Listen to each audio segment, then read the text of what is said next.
নমস্কার সবাইকে। আশা করি সবাই ভালো আছেন।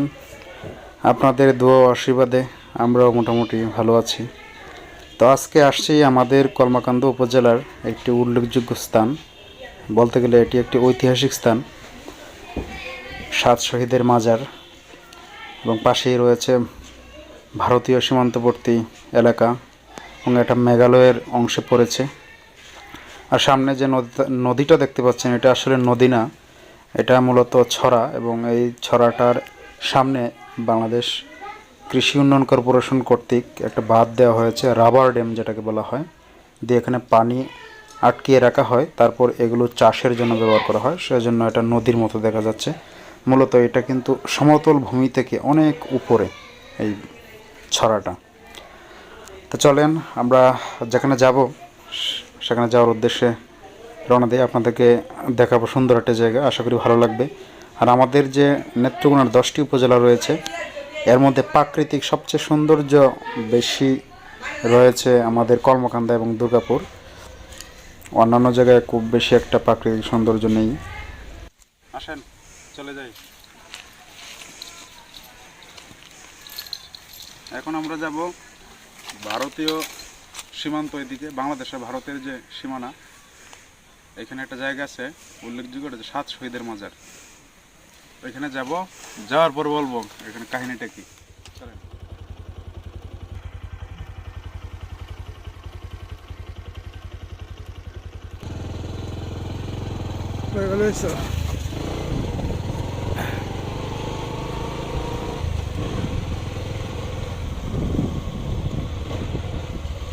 সাত শহীদের মাজারের কাছাকাছি, আর 1 মিনিট লাগবে।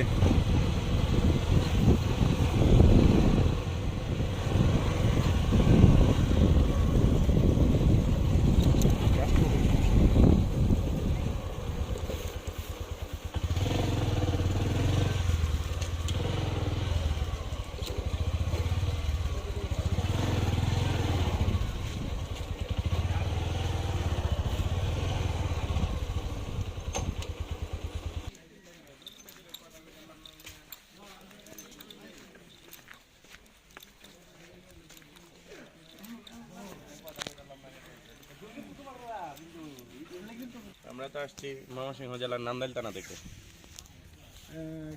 কখন আসলেন আপনারা? সকালবেলা আসছি কলমাকান্দা উপজেলাটা পরিদর্শন করে এখন আসলাম লেঙ্গুড়া সাত শহীদের মাজার। এই সাত শহীদের মাজারে কি কি দেখলেন ভাই? দর্শনীয় কি কি জায়গা আছে? তো ইন্ডিয়ান বর্ডারের রাস্তাগুলো দেখা যায়, দেখলাম। এদিক দিয়ে আবার একটা ছড়া আছে, পানিটা খুব স্বচ্ছ, খুবই ঠান্ডা। এটা ঘুরলাম, পরিদর্শন করলাম। আমাদের আরো 2জন সহকর্মী মাত্রই তারা পৌঁছেছে। এত দেরি হলো কেন ভাইয়া? আসলে রাস্তা যে বর্তমান পরিস্থিতি, 5ই আগস্টের পর বর্তমান পরিস্থিতি, রাস্তার মধ্যে কোনো আইনশৃঙ্খলা বাহিনী নেই, জ্যামজাটে পড়ে থাকার কারণে আমাদের সঠিক সময়ে আমরা উপস্থিত হতে পারি নাই। বর্তমান তত্ত্বাবধায়ক সরকারই দায়ী। জয় বাংলা, জয় বাংলা।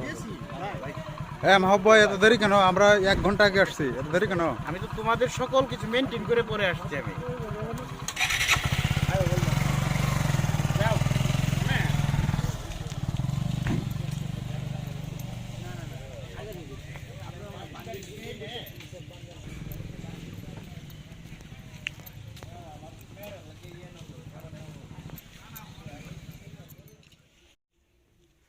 আর এখানে গাছগুলোর যে সিনারিটা, এটা অনেক সুন্দর। আসলে যে কেউ আসলে তার ভালো লাগতে বাধ্য। মানে এত সুন্দর একটা নিরিবিলি পরিবেশ, যেহেতু একদম সীমান্তে, সেই জন্য মানুষের খুব বেশি একটা আনাগোনা নেই। শুধুমাত্র যারা পর্যটক যারা আসে, আর বাংলাদেশেরই, শুধুমাত্র তারাই।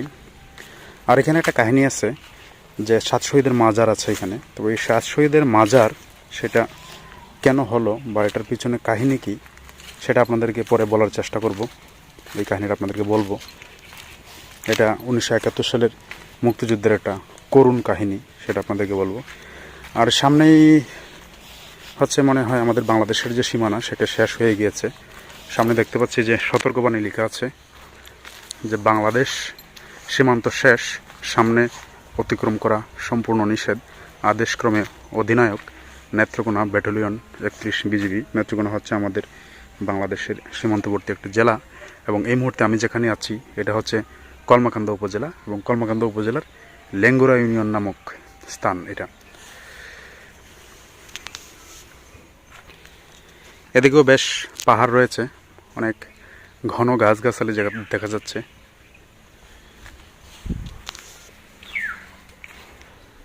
এখানে এর আগে প্রচুর পরিমাণে লোকজন আসতো, কিন্তু 5ই আগস্টের পর অর্থাৎ আমার বাংলাদেশের বর্তমান সরকার পতন ঘটার পর সীমান্তে দুই দেশেরই একটা রেড অ্যালার্ট জারি করেছে, অর্থাৎ সহজে কেউ এখন যাতায়াত করতে পারে না বা এইসব এলাকায় এসে ঘুরতে ফিরতে পারে না, কারণ এটা রেস্ট্রিক্টেড দিয়ে দেওয়া হয়েছে। অল্প সংখ্যক মানুষ আসতে পারে, এবং আগে দেখা গেছে যে পূজার সময় কিংবা যে 15ই আগস্ট ভারতের যে স্বাধীনতা দিবস, তখন কিন্তু একটা যাওয়া আসার সুযোগ ছিল, বর্ডার দিয়ে যাওয়া যেত বা তারা সাময়িক সুযোগ করে দিত, কিন্তু এখন আর সেটা নেই এবং খুবই কড়াকড়ি। আর এদিকে হয় কি যে অবৈধ মালামাল নামানো হয়ে থাকে, বিশেষ করে যে চিনি রয়েছে, ইন্ডিয়ান চিনি বা ভারতীয় চিনি, এই বিভিন্ন চোরা কারবারি রয়েছে যারা এগুলো ইন্ডিয়া থেকে ভারতে সাপ্লাই করে। তো এটা আগে খুব প্রচলন ছিল, মানে চলতো, কিন্তু এখন সরকারের কড়াকড়ি নির্দেশের ফলে এবং ভারত সরকারেও হয়তো কড়াকড়ি নির্দেশনা রয়েছে, সেই হিসাবে এখন আর এগুলো বেশিটা দেখা যায় না। তারপরেও রাতের আধারে কিছু কিছু হয়ে থাকে। এছাড়াও ইন্ডিয়ান বিভিন্ন পণ্য এখানে দিয়ে চোরাচালান হয়ে থাকে। এর মধ্যে যে ক্যাফিন জাতীয় বা মদ জাতীয় যেগুলো রয়েছে, ভিয়ার, এগুলো প্রচুর পরিমাণে এদিকে চোরাকারবারীরা চালান করে থাকে। এই হচ্ছে সেই ঐতিহাসিক 7 শহীদের মাজার। এটি কলমাকান্দা উপজেলাধীন লেঙ্গুরা ইউনিয়নের ফুলবাড়ি নামক স্থানে গারো পাহাড়ের পাদদেশে অবস্থিত। এখানে মহান স্বাধীনতা যুদ্ধে পাক বাহিনীর সাথে সম্মুখ বন্দুক যুদ্ধে 7 জন শহীদ বীর মুক্তিযোদ্ধার সমাধি ও স্মৃতিসৌধ অবস্থিত। 1971 সালের 26 জুলাই মহান স্বাধীনতা যুদ্ধে নাজিরপুর ইউনিয়ন ভূমি অফিস সংলগ্ন 3 রাস্তার মিলনস্থলে পাক বাহিনীর সাথে বন্দুক যুদ্ধে 7 জন বীর মুক্তিযোদ্ধা শহীদ হন। পরবর্তীতে মুক্তিযোদ্ধাগণের মরদেহ বর্ণিত ফুলবাড়িয়া নামক স্থানে সমাহিত করা হয়। উক্ত সমাধি 7 শহীদের মাজার নামে পরিচিত। বীর মুক্তিযোদ্ধাদের মধ্যে 5 জন মুসলিম সম্প্রদায়ের এবং 2 জন হচ্ছেন সনাতন সম্প্রদায়ের বা সনাতন ধর্মাবলম্বী। তাদেরকে আলাদা কবর দেওয়া হয়েছে, আর 5 জনকেই আলাদা কবর দেওয়া হয়েছে। এখানে এই বিস্তর এলাকা জুড়ে প্রচুর পরিমাণে গাছ লাগানো হয়েছে, এবং এই সব গাছ আগে থেকে ছিল না, অর্থাৎ এগুলোকে লাগানো হয়েছে এবং গাছের মধ্যে রং করে দেওয়া হয়েছে, যে কারণে অনেক সুন্দর লাগে দেখতে। আর অপাশে হচ্ছে ছড়া, ঠিক ছড়া বললে ভুল হবে, এটা নদীর আকৃতি নিয়ে নিচ্ছে এখন, নদীর মতো অনেকটা। এখন পানি খুব কম, তবে যখন পাহাড় থেকে পানি নামে অর্থাৎ প্রচুর পরিমাণে বৃষ্টি হয়, তখন কিন্তু এই ছড়াতে প্রচুর পরিমাণে পানি হয়, এবং একটা নদীতে যে পরিমাণ জল থাকার প্রয়োজন বা পানি থাকা প্রয়োজন, ঠিক ততটুকু পানি প্রবাহিত হয় এই ছড়া দিয়ে বা নদী দিয়ে। আর এই দিকে হচ্ছে আমাদের বাংলাদেশ, অর্থাৎ এটা বাংলাদেশের অংশ, আর এই দিকে হচ্ছে এই ছড়াটার পরেই হচ্ছে ইন্ডিয়া। আর এই ছড়াটার অর্ধেক হয়তো বাংলাদেশ আর অর্ধেক হচ্ছে ইন্ডিয়া। এই যে দূরে একটা ব্রিজ দেখা যাচ্ছে, এই ব্রিজটা কিন্তু ইন্ডিয়ার রাস্তাতে পড়েছে, এবং এটা আগে এখানে একটা পুরাতন ব্রিজ ছিল। এই যে নিচে কালো যে অংশটা, এটা আগে পুরাতন একটা ব্রিজ ছিল, এখন এটাকে মেরামত করে নতুন একটা ব্রিজ তৈরি করা হচ্ছে, সম্ভবত কাজ সম্পন্ন। এই যে সাদা যে অংশটা দেখা যাচ্ছে, এটাই হচ্ছে নতুন ব্রিজ, এবং এই ব্রিজ দিয়ে ইন্ডিয়ার মানুষ যাতায়াত করে। তবে এইটা যে গ্রামটা, মানে এই গ্রামে উপজাতি সম্প্রদায়ের যারা লোক আছে তারা এখানে বেশি বসবাস করে, তাদেরকে বেশি দেখা যায়। আমি আরও বেশ কয়েকবার এসেছি, তো তাদেরকেই দেখেছি, অন্যদেরকে খুব বেশি এটা দেখিনি, অর্থাৎ অন্য সম্প্রদায়ের বা হিন্দু বা মুসলিম এই ধরনের কাউকে দেখি নাই। তো এটা কিন্তু সুন্দর একটা পরিবেশ, আসলে যে কারো ভালো লাগবে। মানে কত কাছে মনে হয় যে ইন্ডিয়া আমরা এসে পড়ছি, কিন্তু আসলে যাওয়া সম্ভব না, কারণ রেস্ট্রিক্টেড রয়েছে। ওদিকে কাটা তারের বেড়া রয়েছে, আর আমাদের এদিকে যে সীমান্তে যারা কাজ করে বা সীমান্ত যারা পাহারা দেয় তারা হচ্ছে বিজিবি, তারা কিন্তু সামনেই বসে রয়েছে দেখলাম। আর ওইদিকে ইন্ডিয়ার যারা থাকে তারা হচ্ছে বিএসএফ, তাদেরকে এখানে দেখা যাচ্ছে না। তাদের এদিকে একটা ক্যাম্প আছে মনে হয়, ওই যে এখানে তারা এখানে ক্যাম্পে থাকে, সচরাচর তাদেরকে দেখা যায় না। আর এখানে পাহাড়ের টিলার মধ্যে বেশ বাড়িঘরও আছে। এই যে একটা বাড়ি, এটা উপজাতিদের বাড়ি। এই যে ব্রিজ দিয়ে একটা মোটর বাইক যাচ্ছে, এটা কিন্তু ইন্ডিয়ার মোটর বাইক। বেশ 2 জন যাচ্ছে দেখা যাচ্ছে।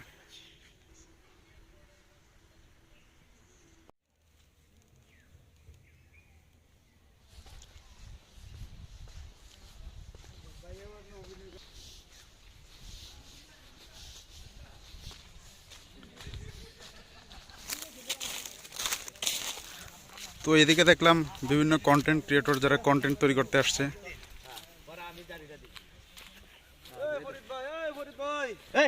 আমার সাথে আস না, আমি এই রাস্তা দিয়ে গেলে তুই এই রাস্তা দিয়ে যা, হাই দেবে তোর সাথে কোথায় যাতে না ভাই ভাই ভাই আমার ভুল হয়েছে ভাই।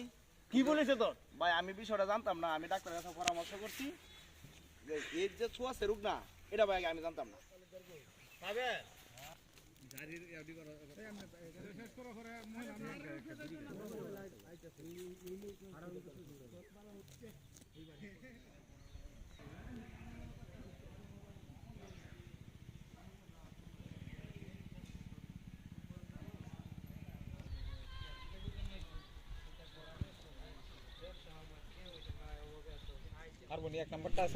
এগুলো সব ইন্ডিয়ান পণ্য, যেগুলো চোরাচালানের মাধ্যমে বাংলাদেশে প্রবেশ করে এবং তারা এখানে বিক্রি করে থাকে। এবং এগুলোর দাম অনেক বেশি, অর্থাৎ দ্বিগুণ দাম। যেটার দাম 10 টাকা ইন্ডিয়াতে, অর্থাৎ ইন্ডিয়ান 10 রুপি, বাংলাদেশে সেটা 20 টাকা, অর্থাৎ দ্বিগুণ দামে তারা বিক্রি করে থাকে। তবে এই পণ্যগুলোর কোয়ালিটি বেশ ভালো, অর্থাৎ গুণমান ভালো।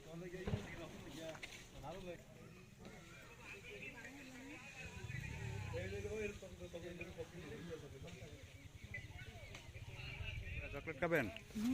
নেন, সমস্যা নাই। কি চকলেট খাবেন? নেন, 10 টাকার ভিতরে নেন। প্রচুর দাম, কারণ যেগুলা 10 টাকাটার দাম 20 টাকা।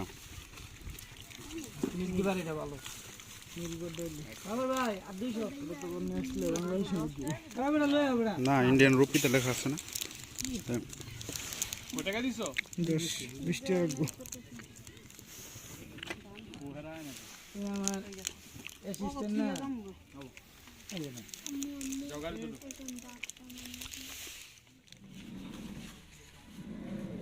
যে 7 শহীদের মাজারে আসলেন, বাংলাদেশ এবং ভারতীয় যে সীমান্ত রয়েছে, সীমান্ত এলাকায় এসে আপনার অনুভূতি কি, কেমন লাগলো?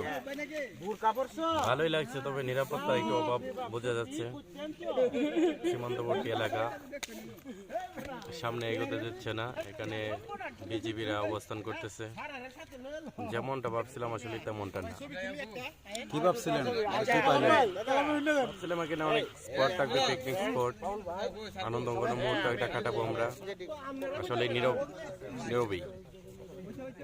তো কর্মকান্দার লেঙ্গর ইউনিয়ন 7 শহীদদের মাজারে যে আসলেন, মানে কি দেখলেন, কেমন লাগলো এলাকাটা?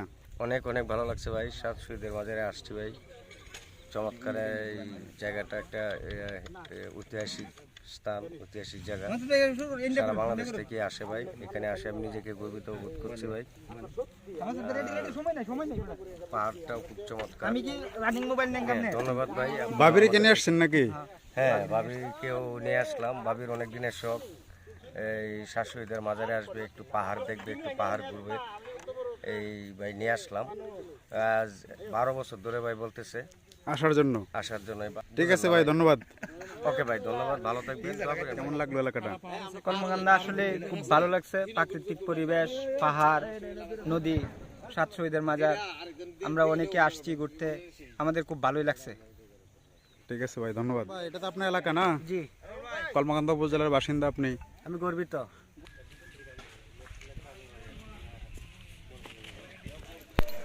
এদিকে পুরো এলাকা জুড়ে প্রচুর পরিমাণে কিন্তু বালুর স্তূপ রয়েছে। এইসব বালু এখানে কেউ নিয়ে আসেনি, এগুলো প্রাকৃতিকভাবে পাহাড়ের উপর থেকে ঝর্ণার পানির সাথে এগুলো ভেসে ভেসে এখানে স্তূপের আকার ধারণ করেছে। এখান থেকে বালু বাংলাদেশের বিভিন্ন জায়গায় সাপ্লাই করা হয়ে থাকে। তবে কিছুদিন পূর্বে সরকার নিষেধাজ্ঞা দিয়েছে যে অবৈধভাবে বালু উত্তোলন করা যাবে না। এর একটা অন্যতম কারণ হচ্ছে, অবৈধভাবে বালু উত্তোলনের ফলে এলাকায় বিশাল বিশাল গর্তের তৈরি হচ্ছে, যার ফলে আশপাশের গ্রামে যারা বসবাস করে তাদের জন্য হুমকি স্বরূপ। কিছুদিন পূর্বেই বেশ কয়েকজনের বাড়ি ক্ষতিগ্রস্ত হয়েছে, অর্থাৎ যে গর্ত রয়েছে সেই গর্তের মধ্যে তাদের বসতভিটা বিলীন হয়ে গিয়েছে। সেজন্য আপাতত বালু তোলা বন্ধ রয়েছে। আর এদিকে পাশেই একজন লোককে দেখলাম যে ছড়ার মধ্যে মাছ মারতেছেন, অর্থাৎ এখানে মাছও হয়। যদিও পাহাড় থেকে পানি নামে, কীভাবে মাছ হয় এটা আসলে উপরওয়ালাই জানেন। সবশেষ আমরা খাওয়া দাওয়া শেষে রওনা দিয়ে দেব আমাদের গন্তব্য, অর্থাৎ বাসায় চলে যাব। ভালো থাকবেন সবাই, সুস্থ থাকবেন।